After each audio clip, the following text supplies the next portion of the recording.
Well, thanks everyone for coming. We have four special guests tonight who are from the Ledig House.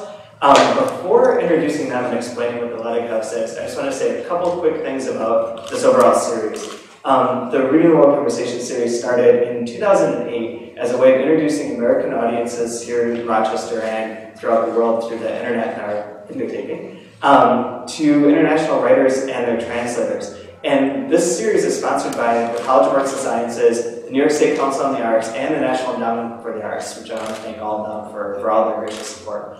Earlier this fall, in case you weren't here, we had two other events, one with translator Charlotte Nindal and another with Mexican author Jorge Volpe and his translator Alfred Mercado.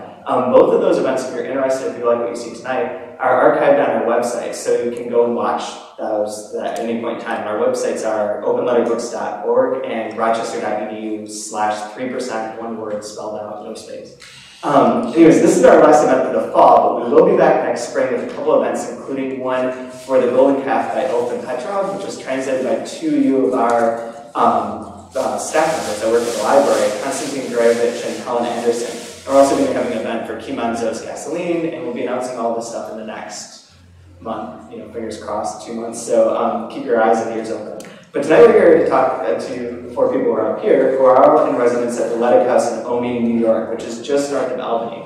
Now, the Ledig House is amazing. I've been there a couple times thanks to DW, and it's one of the only places in the U.S., only residencies in the U.S. that houses international writers and translators, which makes it kind of the perfect partner for what we're doing here. It was founded in 1992 and is named after the German publisher Heinrich Maria Ledig Rowohlt. Rowohlt was one of the premier publishers in the world, and their list contains amazing, stellar group of authors, including Thomas Wolfe, William Faulkner, Yuko Mishima, Jean-Paul Sartre, Vladimir Nabokov, John Updike, Toni Morrison, Albert Camus, Thomas Pynchon, many more. The Ledig House is great too. If anyone here is an aspiring translator, you should try and apply for residency. Once you get to be a translator, you just spend a month out in the middle of the woods. Gorgeous, quiet, peaceful, really interesting conversations with really interesting writers from all over the world, like the people that we have here. So tonight what we're going to do is I'm going to introduce everyone right up front, and then everyone will read or speak for 10 to 15 minutes, and then we'll just open up to questions and have questions and a discussion about anything related to literature and translation, writing, whatever you want. So we'll start introducing with Tom Dreyer, who was born in Cape Town, South Africa, and holds a master's degree in creative writing from the University of Cape Town. He writes in both Afrikaans and English, and his second novel, Stink Afrikaners, was awarded the Eugene Marais Prize, and his third novel, Equatoria, was shortlisted for the MNAT Prize. He was a fellow of the International Writing Program at the University of Iowa, and has been a writer in residence at writing centers in Alaska, Switzerland, and Greece. Now, to his right, my immediate left, is Linda Gaboriau, right? Pretty close. Pretty close. And who's an award-winning literary translator based in Montreal. Her translations of plays by Quebec's most prominent playwrights have been published and produced across Canada and abroad. As a literary manager and dramaturg, she has directed numerous translation residencies and international exchange programs. And from 2002 to 2007, she was the founding director of the Banff International Literary Translation Center, which is another awesome place. I've heard it's very awesome. I've never been invited there. If you know anyone that could get invited there, that'd be awesome. I know that a lot of people have done it. That I tried. I know, you did. But I've heard a lot of great things about that from a lot of young translators who've been there. Then to my immediate right is Kathrin Aehnlich, which is very difficult from friends, who was born in Leipzig in the eastern part of Germany, studied there at the Deutsches Literature Institute. The Fall of the Berlin Wall is an event of great importance in her life, and assuming her art as well. And she's written radio plays, short stories, shot documentary films as well. Her first novel was published in 2007, which is this right here, right? Which has a very beautiful cover and beautiful design overall, and became a bestseller in Germany. She currently works as a freelance editor for a cultural radio station and is working on a new novel.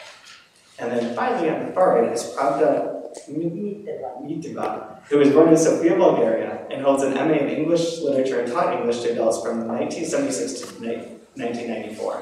Since that time, she's worked as a literary translator and is a member of the Union of Bulgarian Translators. She's married, owns a small publishing house, which is really interesting, and loves traveling, even across from Albany to Rochester. Finally, just to throw one more person, is DW, who's sitting in the audience. DW Gibson is the person who helped organize this on the Ledig House side of things, and does more than any other person in the world that I know. He's the executive director of the Ledig House and the Ledig House, which is a similar sort of residency for writers, but based in India.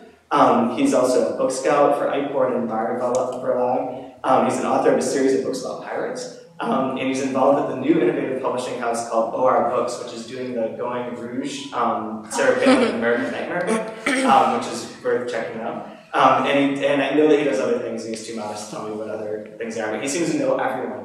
But anyways, I want to thank him especially for helping arrange this and for driving everyone across the state. So anyways, we'll start on the end with Tom. So if you want to say a few words, and yeah. Well, first I would say thanks very much for the opportunity of being here. You guys for organising this and everybody for coming, and once again to DW for the opportunity for having me here at Ledig House. Yes, as you were saying, mostly up to now, I've mostly written in Afrikaans. You know, the extent Afrikaans which you almost got right.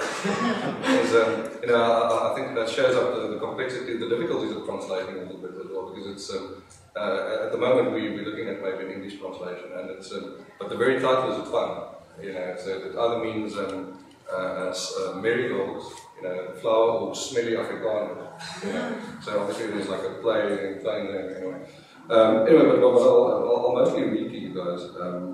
I'll read from the novel that I'm currently working at Ledig House, which is a bit of something new for me, because I'm writing it in English. You know, I've written some English short stories and a little poetry and so on. This is my first novel-length project, but I'm doing it in Afrikaans and English at the same time.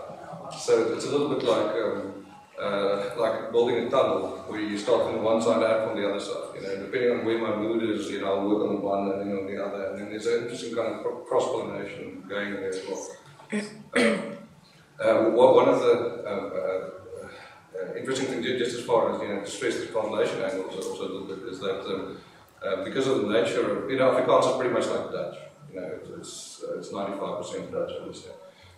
But because of some just grammatical forms, like the past tense in Afrikaans, we don't have any conjugations of the past tense. You know, so the past tense is always formed in the same way. You add like het ge to a word. So I saw is ek sien, I saw is ek het gesien, of ek het geloop, ek het ge. You know, the problem is that becomes completely deadening after a while. It's the equivalent of saying, I did see, I did go down the street, and I did meet Peter, and he did tell me this, and he didn't. So eventually everything becomes dead. You know? So the weird thing is that you write Afrikaans in the first, in the present tense always. You know, that's the default mode. And you use, so there's a certain strangeness and immediacy to it, which you don't, and I also find the way that I conceive of scenes and the way that scenes develop and grow in my head, I think there's a little bit of a thing going on between the two. Okay, anyway, but I'll read from the English version of this work in progress.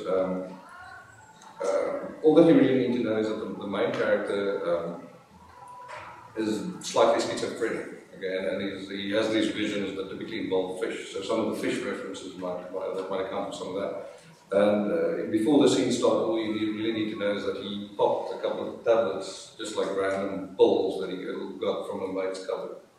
And so, you know, it's not that bad, but I mean, it's a little bit of something going on there. Okay. Hypoxyglykemol was just a word to him. He didn't know how much of it went into Dr. Menkowicz's tablets, nor that in the right hands it could serve as the basis for a perfectly serviceable battery. He didn't know by hence dream either, hence he didn't know that it could lead to feelings of either contentment or to death, depending on the dosage. All he knew was that these universal tablets kicked like a mule. His fingertips were still tingling as he walked up to the Springbok bar. It was an unassuming place, except for the neon sign repeating itself on the roof of every passing car. The Crimson S had drawn him from the caravan park, not far from Charlie Beckett Motors, where he decided to spend the night. The interior